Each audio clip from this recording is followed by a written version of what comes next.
qu'il lui arrivera de trouver en cours de chemin sera un savoir imparfait. Comme c'est un savoir imparfait, c'est un savoir critique. C'est un savoir que l'on peut remettre en question constamment. C'est la raison pour laquelle l'activité du philosophe est une activité critique. C'est pourquoi d'ailleurs la philosophie comme réflexion critique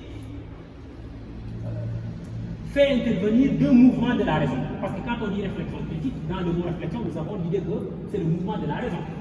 La réflexion, c'est quand la raison se prend pour objet de... quand la raison est en mouvement, donc on prend une définition de Platon. Donc, quand la raison est en mouvement.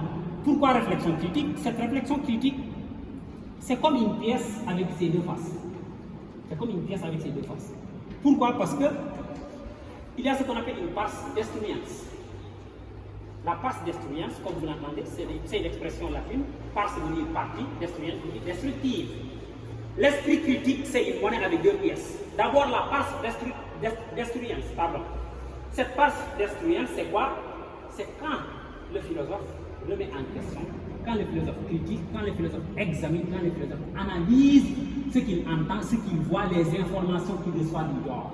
Quand il refuse d'accepter tout ce qui lui vient du dehors.